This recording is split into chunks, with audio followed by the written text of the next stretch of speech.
Hello history lovers and welcome back to the channel. My name is Hannah and today we'll be exploring Katherine Howard's short tenure as Queen of England.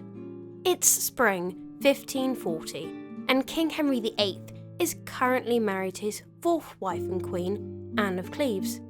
The marriage, quite frankly, was a disaster and neither was particularly interested in the other, and the marriage still hadn't been consummated. However, this may not have entirely been the Queen's fault, as Henry had his eye set on one of his wife's maids of honour, Katherine Howard. Katherine's step-grandmother Agnes, having spotted the King's affection for her granddaughter, taught young Katherine how to smile properly, curtsy, and how to make the King laugh, and more importantly, keep his attention.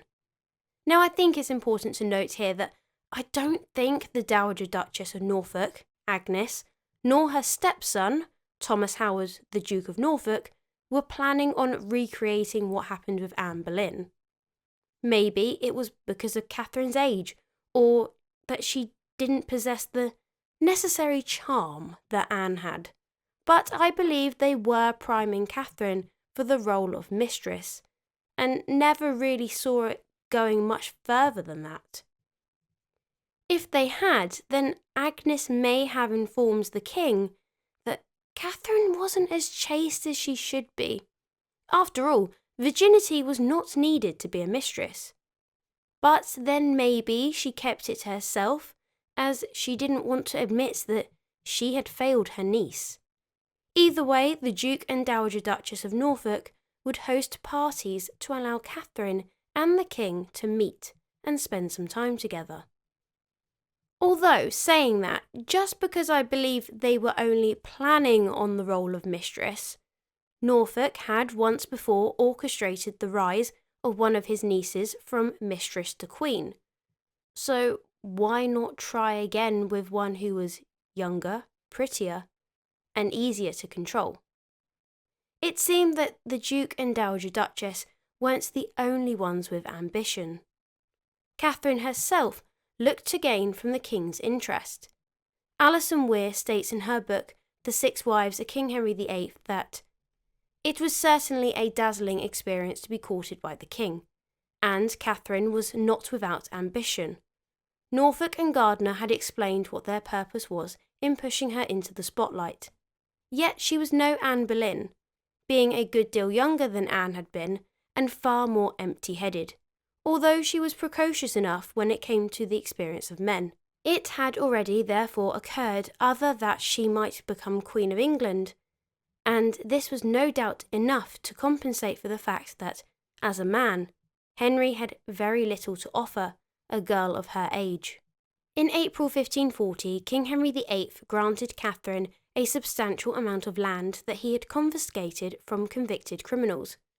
Katherine's youth seemed to rejuvenate the aging king, and Katherine accepted and encouraged the king's advances. But to be fair, the gifts probably helped her overlook the bad leg, the gout, and his foul-smelling odour.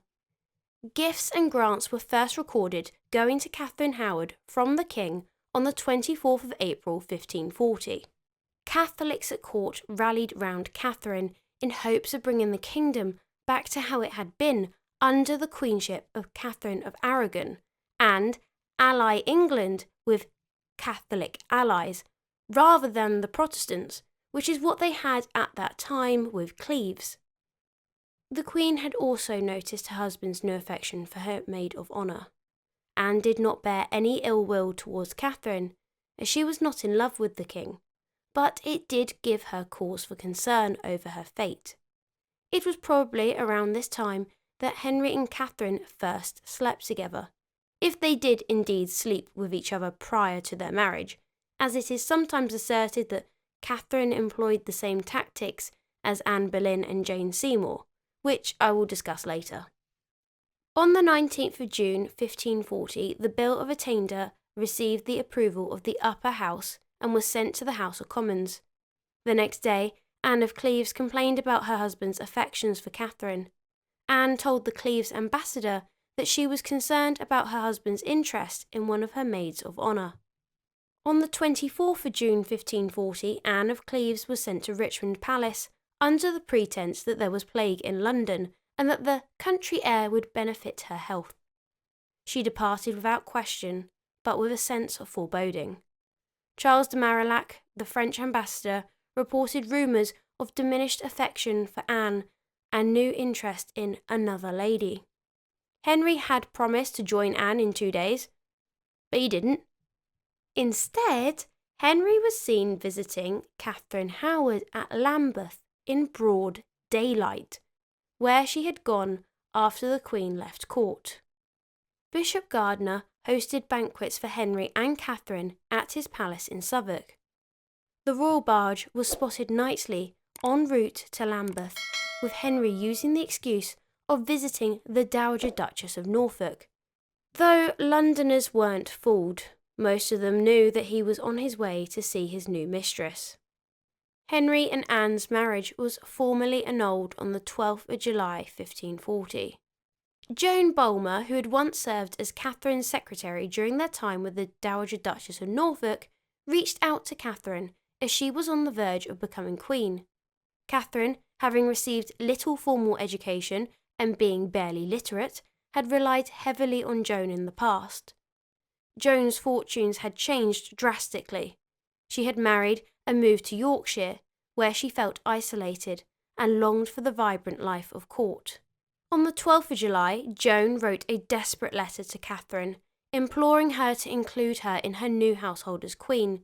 She expressed hope that Katherine would soon attain the same honour that Anne of Cleves, as it is thought that the King of his goodness will put you in the same honour that was in which no doubt you will be worthy to have.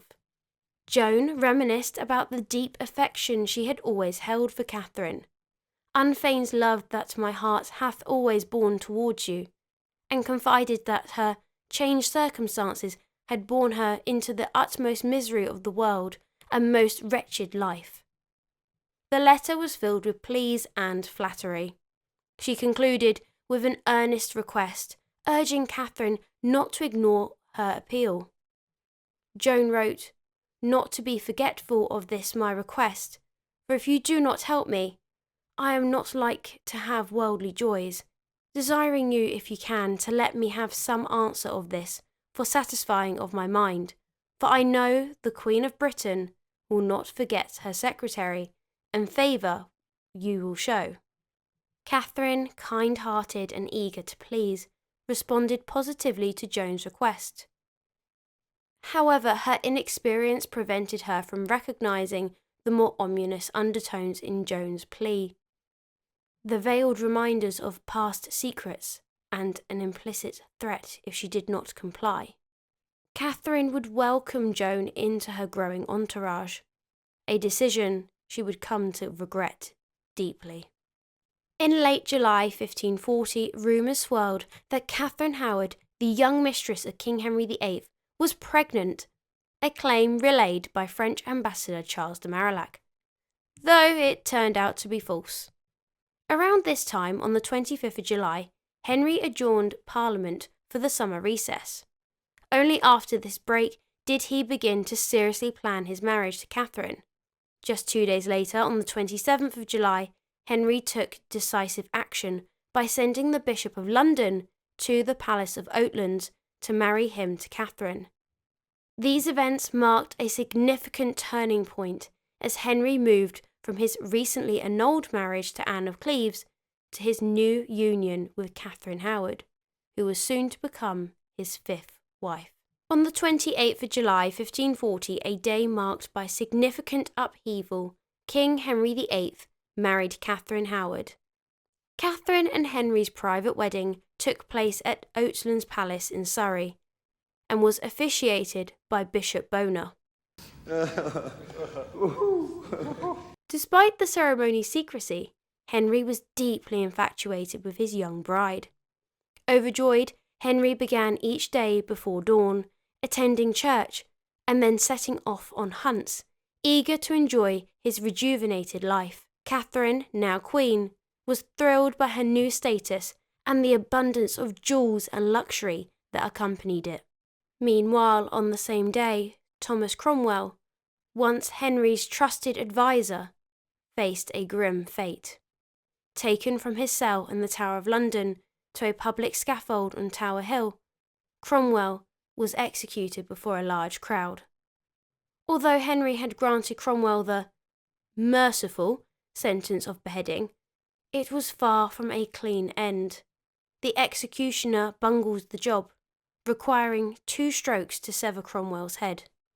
This brutal execution mirrored the fate Cromwell had orchestrated for many others during his rise to power. His downfall stemmed from the failed marriage he had arranged between Henry and Anne of Cleves, which had backfired disastrously, leading to his ruin. Anne of Cleves, who cleverly navigated the annulment of her marriage, avoided the consequences that befell Cromwell. She embraced English culture wholeheartedly, delighting in its cuisine and often entertaining guests at her residence in Richmond. Even after their annulment, Anne remained on good terms with Henry, who would occasionally visit her. As for Henry and Katheryn, their marriage meant a resurgence of power for the Howard family, bringing them back to prominence as the most influential family in England. Henry's determination to maintain control and eliminate opposition signalled a ruthless period ahead, particularly for English Protestants, as he vowed to root out heresy. In contrast to the turmoil that marked Cromwell's end and the political realignments it precipitated, Anne of Cleves found solace and enjoyment in her newfound independence and English hospitality. On the 6th of August 1540, following their recent marriage, King Henry VIII and his new wife, Katherine Howard, left Oatlands and moved to Hampton Court. From there, Henry made a solo trip to Richmond, accompanied by only a few attendants. According to the French ambassador Marillac, Henry and Anne of Cleves, his former wife, shared a particularly amiable supper during this visit. This led some to speculate that Anne might be restored to her former position. However, this visit was not purely social. It was more likely a business trip. 3 members of the Privy Council were present to witness Anne signing a document that we believe was the deed of separation. On the 8th of August 1540, Henry publicly announced his marriage to Katherine Howard. Katheryn made her first public appearance as Queen at Hampton Court, dining under a cloth of estate, signifying her new status. The court devoted the remainder of August to lavish banquets and hunting parties in honour of the new Queen. Katheryn, enjoying her newfound prominence, was indulged by her doting husband, who adorned her with extravagant gowns and an array of jewels daily. This level of opulence and indulgence was unprecedented, even compared to Henry's treatment of his previous wives. However, this did not sit well with some of the more seasoned courtiers, including the Lady Mary, the king's daughter, who was 9 years older than Katheryn, potentially depending on when Katheryn was born. Mary found herself in the rather uncomfortable position of having a stepmother who was younger than her. This is awkward. Her respect for Katheryn did not match that she had shown for Jane Seymour or Anne of Cleves. Katheryn's rise to such prominence was a stark contrast to her modest beginnings. Her early years were marked by genteel poverty, as her father struggled to provide for the family. Later, she was sent to live with the Dowager Duchess of Norfolk, who largely neglected her. During this period, Katheryn often sought companionship amongst servants and people of lower status, leading a life devoid of luxury. But now as Queen, she found herself with immense wealth, power, and a retinue of servants.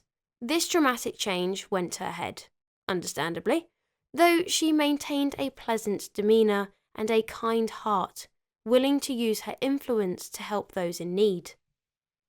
Unlike her cousin Anne Boleyn, Katheryn did not exhibit the same arrogance, preferring instead to cultivate a sunny and approachable personality. And on that note, that's where I'm going to end today's episode. If you liked this video, then make sure to leave a thumbs up and subscribe if you haven't already. And stay tuned for part 3, where we'll be exploring Catherine's early reign. And as always, have a wonderful day.